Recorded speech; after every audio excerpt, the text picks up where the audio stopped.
lying incompetence will surely get fired." Saying that, Senior Manager James abruptly hung up the phone. On the day of an important meeting, while I was on my way to work, a traffic accident occurred right in front of me, and I ended up being late to the office because I was helping with the rescue efforts. When I told James about it over the phone, he just laughed and said, "Don't lie to me."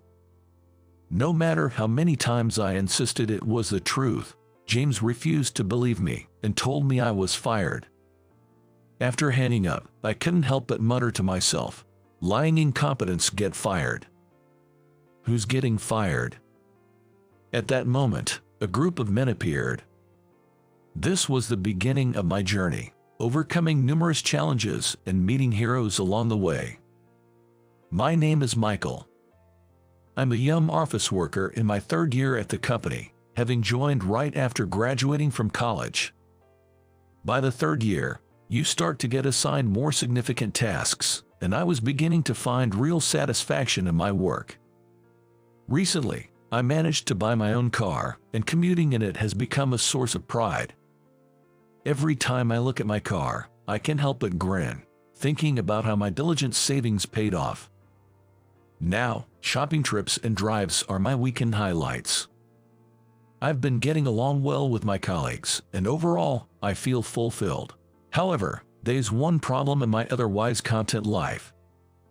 Every day, I endure harassment from James.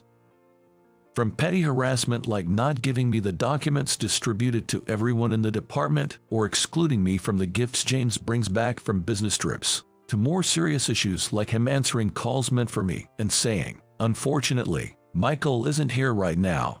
He tends to slack off a lot, right in front of me. Such actions have been seriously hindering my work, and I'm honestly fed up with it. Incidentally, this harassment from James isn't just within our department. It's targeted specifically at me across the entire company, and no other employee faces anything like this. Why me? I vented to my peer, Daniel. He reassured me, saying, "It's because you're excellent at what you do. Don't let it get to you." But honestly, the constant harassment was wearing me down. Despite the ongoing issues with James, my work days continued. So, I set off for work in my car as usual today. Since today was crucial, I left home earlier than usual and drove cautiously. I had prepared for the forecasted snow by fitting my car with snow chains the day before. I cherish my car and want to take good care of it. As I was driving smoothly, I noticed a car ahead of me. It was what you'd call a luxury foreign-made vehicle. I thought to myself, "Nice, I'd love to get a car like that next time. It looks comfortable to ride in and fun to drive." Just as I was daydreaming, the luxury car suddenly skidded. "What?" I exclaimed, and almost simultaneously, the car crashed into a lamppost with a loud bang. I quickly pulled over to the side of the road, jumped out of my car, and rushed towards the damaged vehicle. When I ran over to the car, I saw a man in the driver's seat. The airbag seemed to have deployed properly. I managed to open the driver's side door and asked the man, "Are you okay?" Then, I heard a faint, from him. It seemed like he might have hit his head. He appeared to be injured. Looking around, I noticed there were no pedestrians, likely due to it being earlier in the morning than usual. There was no one passing by. I quickly went back to my car to grab my cell phone and called for an ambulance and the police. After explaining the situation and urging them to hurry, I decided to administer first aid to the driver. I have some basic knowledge of first aid from regularly attending courses in my neighborhood. That said, I'm just an amateur, so I can only do basic things. But it's better to do something than nothing at all. Can you hear me? I've called for an ambulance. I shouted while tapping the driver's shoulder, and he let out a weak caw. Just to be safe, I checked his pulse at the carotid artery and was relieved to find a steady beat. He seemed to be conscious. Moving him carelessly might not be wise, especially since he appears to have injured his head. Laying him down on the snow-covered road wasn't an option either, and it would be difficult to move him by myself. Thinking he should at least stay warm, I went back to my car to grab a blanket I had and covered the man in the driver's seat with it. That's when I noticed he seemed to have a small cut on his head from the glass. So, I decided to press my handkerchief against the wound. I remembered to be careful not to come into direct contact with his blood while doing so. Soon after, I heard the sound of sirens in the distance, and shortly thereafter, an ambulance and a police car arrived. The man was safely transferred from his car to the ambulance. One of the paramedics asked me, "Are you the one who called? Would you mind accompanying us to the hospital?" Concerned about the driver's condition, I readily agreed with it, of course, and boarded the ambulance. Upon arrival at the hospital, the driver was immediately treated. Though he had sustained serious injuries, I was relieved to hear his life was not in danger. My relief was short-lived. Soon after, a person in a police uniform approached me, saying, "You're the one who called, right? Can you explain what happened?" Leading to a questioning session. By the time everything was concluded, it was almost noon, with the sun fully risen. I had left home early for today, and then I realized I hadn't contacted my office at all. Oh no, today of all days, I need to call them, my phone. I searched my pockets only to find my phone was missing. Why, I definitely had it this morning when I made the emergency call. I racked my brain and remembered leaving it in my car when I went to get the blanket. And my car was still parked on the side at the accident site. The hospital wasn't too far from the accident scene. I decided to hurry back to the site. Actually, there was a reason I left home earlier than usual today. It was the day of an important meeting at the company. A new project had started a few weeks ago, and I was one of its members. Incidentally, James was also a part of the team. Today was the day we were to present our directions for the project. I had prepared the necessary documents, but they, along with my laptop, were all in my car. Although I had saved the same files on my office computer, I had found a mistake in them, which I intended to correct early this morning at the office. I regretted leaving everything behind. And now my phone was in the car too. I should have worn my smartwatch that syncs with my phone. That way, I wouldn't have missed any notifications. With these thoughts, I finally made it back to the scene. My car was still parked on the side. I was relieved it hadn't been towed. I had locked it, so I quickly unlocked it to find my phone and work bag still there, untouched. Relieved that nothing was stolen, I was shocked the moment I saw my phone. The sheer number of missed calls and messages on WhatsApp was overwhelming. This is bad. Sweating profusely, I hastily tapped the screen and called my office, only for James to answer. "Hello." It's Michael. James, it's Michael." I was so flustered I introduced myself twice. It's you. So you finally decided to skip out, and on the day of an important presentation, no less. It's not like that. There's a reason actually. I proceeded to explain everything about the accident. And that's why I left my phone in the car. At that moment, I heard James let out a chuckle. "Ha. Who's going to believe such a story? As if an accident would just happen to occur right in front of you. Just admit you were slacking off." Frustrated by James's condescending tone, I insisted. "It's the truth. Please believe me." "Yeah, lies. Ever heard the saying, liar today, thief tomorrow?" It was clear he wasn't going to believe me. As I was despairing, he said, "By the way, about today's presentation, I used the documents you saved on the company computer, presented them under my name. Thanks for the hard work." What? He presented my work under his name. "Yeah, I hadn't prepared anything, so it was convenient to use yours. You didn't show up, and we couldn't reach you, so it worked out perfectly. Kill two birds with one stone, right? How is that a good thing?" I couldn't help but ask back. So you were saying you stole my work? I just made use of it, and it's been decided we're going with the direction of your documents. So, as it stands, those documents were made by me, which means you are no longer needed. Laughing loudly, James added, lying incompetents get fired right away, too bad for you, and then he hung up. James's words echoed in my mind as the call ended. Lying incompetents get fired. Could I really be getting fired? I stood there, stunned. Then I heard a voice from behind, who's being called a liar? Turning around, I saw a man wearing sunglasses standing there. He had a strong build and was dressed in a black suit. Who might you be? Could this man be part of the mafia? I was inwardly terrified by this sudden encounter. Sorry for the suddenness, but I heard you helped my brother out. Need a hand, he said with a sly grin. Brother. As I stood there puzzled, 4 more men appeared behind him. Among them, one stood out, a gray-haired man wearing a suit with a distinctive pattern, radiating an aura far different from the other 3.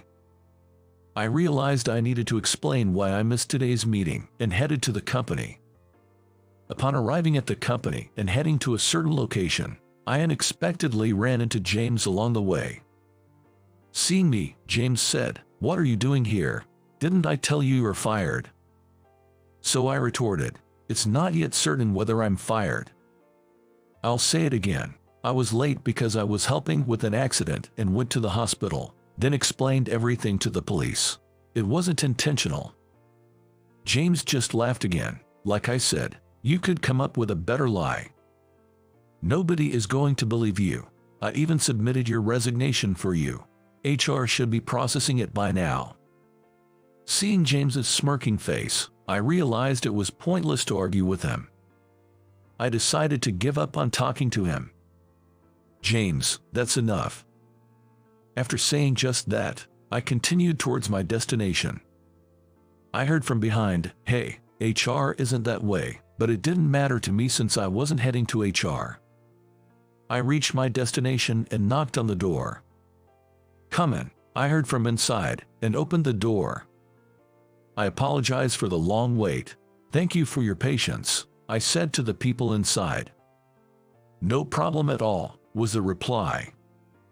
There sat Mr. Anderson, the company president, the man in the distinctive suit I had seen before, and 2 well-built men in black suits.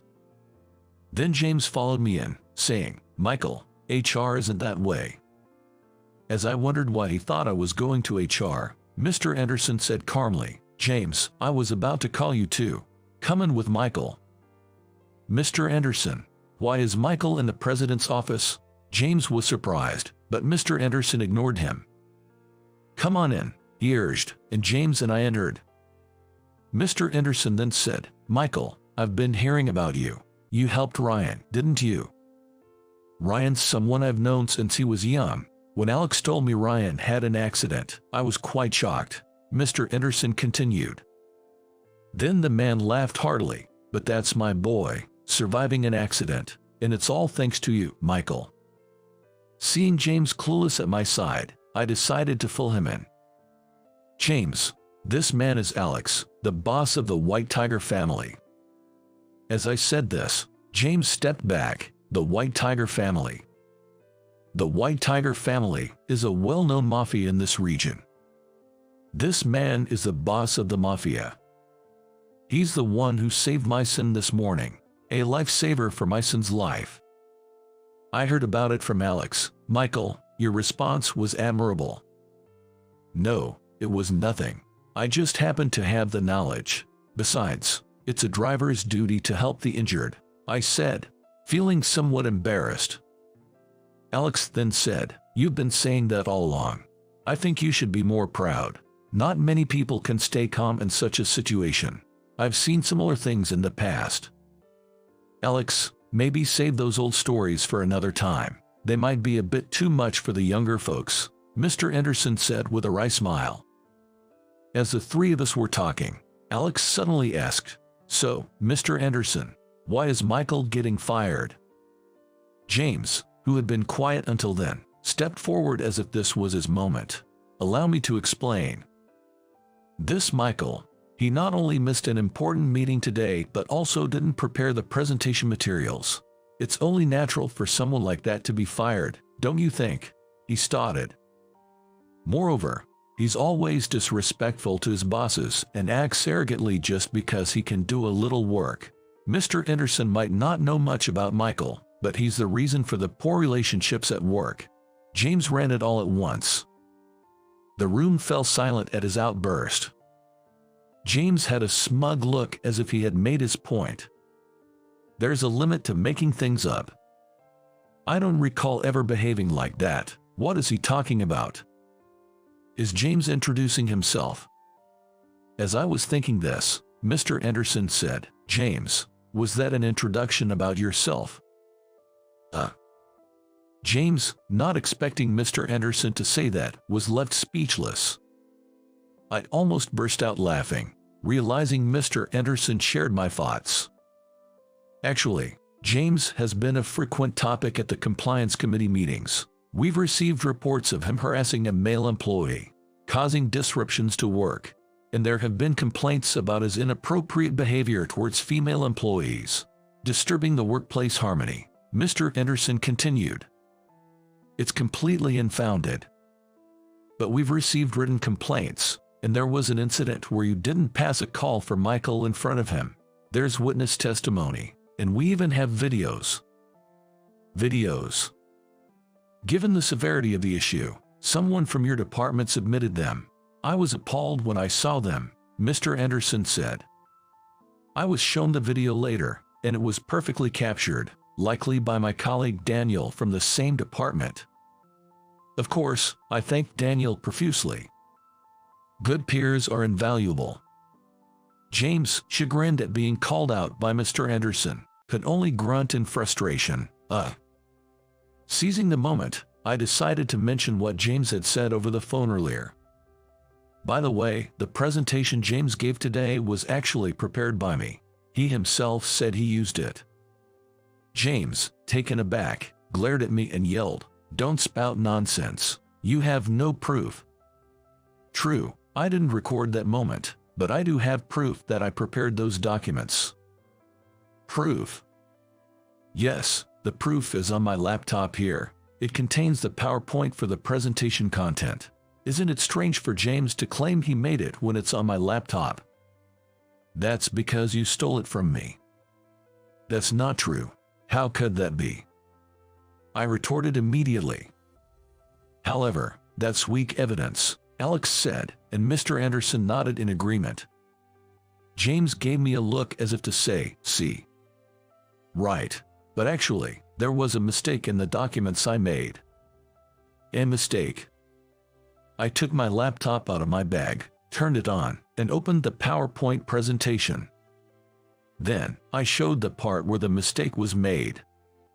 I accidentally wrote James's position incorrectly on slide 17. Surely, you wouldn't make such a mistake about your own position, right? What? The slide read, "Under the direction of James, the department head." Besides, you wouldn't write about yourself in such a manner. I did it because it was for an internal presentation. Haha, imagine writing that about yourself. Alex laughed, and James's face turned beet red. I noticed the mistake yesterday and was planning to correct it. Surely, James didn't present it with that mistake. No, I did present it. It was Mr. Anderson who spoke. I was at that meeting today, and in the middle of James's presentation, he referred to himself as department head. He laughed it off as a minor mistake, and everyone laughed along. I see. That was something Michael had created. That makes sense. Realizing there was no escape, James's complexion grew increasingly pale. Mr. Anderson, James told me that liars get fired. Am I going to be fired? Mr. Anderson shook his head and said, "There's no reason to fire you. If anyone is to be fired, it would be James." The man who offered his help, saying, "Need a hand," turned out to be a soldier of a White Tiger family. The person involved in the accident was Ryan, the son of the boss of the White Tiger family. When the family was notified of the accident and rushed to the hospital, they were told someone helped him, and they found me at the accident scene based on that information. When they approached me, I found myself asking, "I'm being thought of as a liar. Could you please tell James that I'm not lying?" Looking back, I realize it might not have made much sense to ask that. Alex then said, "Is that all you need? There must be more. You saved my son's life. Anything you need, money or otherwise." "The most important thing to me right now is that," I exclaimed. "I like your spirit. Whether I'm a manager, department head, or president, I'll speak on your behalf. Let's go to your company," he declared. By responding with a yes, it was decided that Alex and his entire group would accompany me to my company. When asked which company I worked for and showed my business card, Alex exclaimed, "That's Bob's company." Bob is the name of our president, Mr. Anderson. Are you familiar with him? "Yay, an old friend of mine. This will be quick. I'll talk to him," and with that, Alex immediately called Mr. Anderson. Upon answering, Alex informed him that the employee who saved his son's life is about to be fired from your company. It turned out Mr. Anderson and Alex were indeed old friends, and they were quickly allowed into the president's office. I also headed to the company in my car and went straight to the president's office. James was called in, and thanks to them, I was spared from being fired. Alex is incredible. The power of a boss. Alex, thank you so much. After James left, I thanked Alex again. "What are you talking about? We should be thanking you, but Michael, are you sure you don't want anything in return?" "Yes, I only did what was natural. Even if Ryan wasn't from the White Tiger family, I would have helped anyone injured. Please don't worry about a reward." But actually, I was once saved by a lifeguard when I almost drowned at sea. He told me, "If you ever see someone in trouble due to an accident or disaster, help them. That's how you can repay me." That's become my motto, and what I did was in line with that belief. Mr. Anderson, moved to tears, said, "Michael, you're truly inspiring." Alex remarked, "I knew you were the man I acknowledged." Interestingly, the two men accompanying Alex also seemed to be tearing up. "You're too pure-hearted," they said, "but I don't think I'm that special. I'm content just living by my principles, so I don't need a reward." However, Alex still seemed hesitant. The prospect of a grand gesture of gratitude was honestly a bit intimidating. Then, just like the lifeguard told me, "If you come across anyone in trouble from now on, please help them on my behalf. That's all I ask." "Understood, I promise. I'll make sure my soldiers and Ryan do the same." With those words, Alex made a promise to me. "James was jealous because you're competent and well-liked." Daniel from HR informed me. James had inexplicably submitted my resignation, leaving everyone puzzled.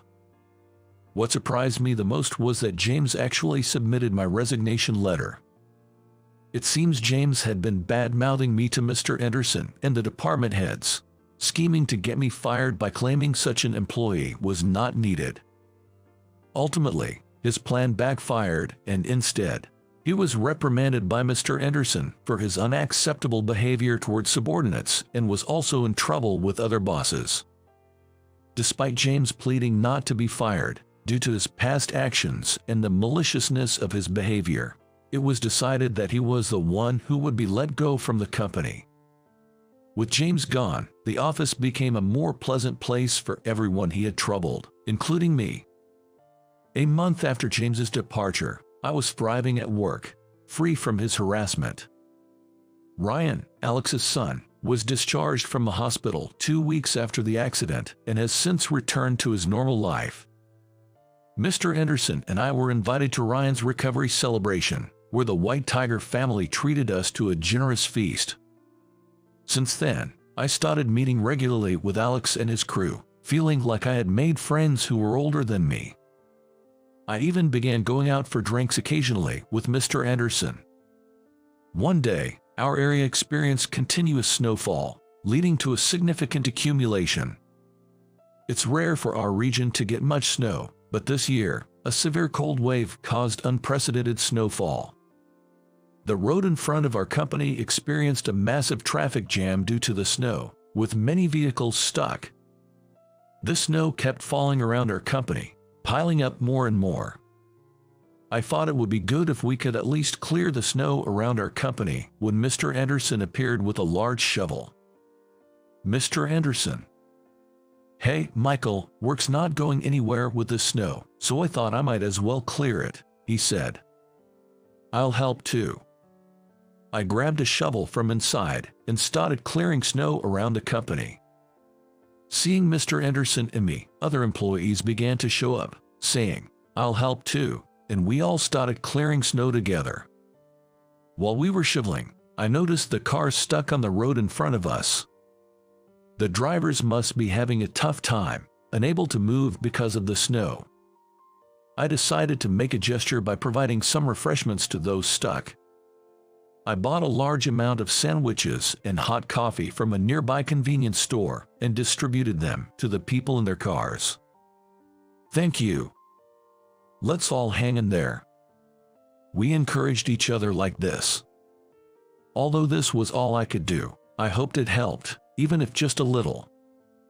Ideally, we would clear the jam, but due to the snow, public transport had been down since the morning, and very few employees could make it to work. We were already doing our best just clearing the snow around our company.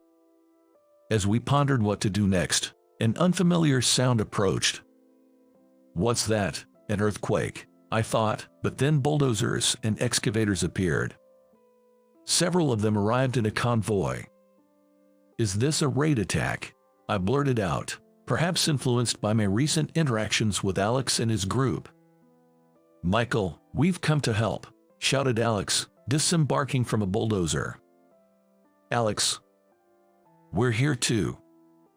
Peeking out from other bulldozers and excavators were Ryan and the soldiers of a White Tiger family. Why are you here? I asked in surprise. Alex, you're late, Mr. Anderson said with a laugh. Sorry, it's been a while since I've driven one, so I'm a bit rusty. Alex laughed heartily. Bob contacted me and we thought we'd come to help with the snow removal, brought whatever vehicles we thought might be useful for the job. Excavators and bulldozers, really? I was surprised they even had such equipment. We've also called some acquaintances from around here, so more people should be arriving. Let's see if we can clear this traffic jam. We received reassuring words. The group Alex called included young women, muscular men, and men my age, among others. A diverse crowd had gathered. These people are my acquaintances and employees from our businesses. I've asked the owner of that restaurant over there to prepare some warm food, Alex explained. A young lady who looked like a nightclub hostess exclaimed, Alex, I have a bulldozer license, so I can drive it. Alex, I can lift cars, so just tell me what to do, said a muscular guy. I wondered how Alex had made such diverse acquaintances. Then, Mr. Anderson, Alex, the local residents, and I discussed and decided to work together on snow removal. We resumed our efforts with the goal of clearing the traffic jam on the road in front of us. We used shovels and snow dumps where bulldozers and excavators couldn't reach.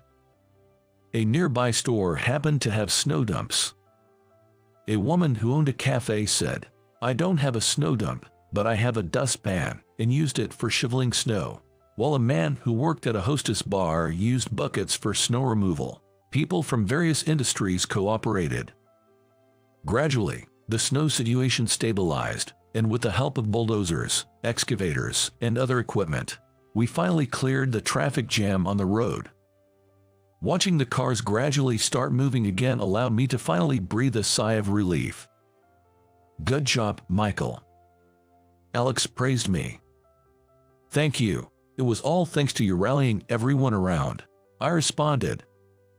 It was my turn this time since you helped Ryan. I just called on the soldiers, friends, and acquaintances, and they were willing to help.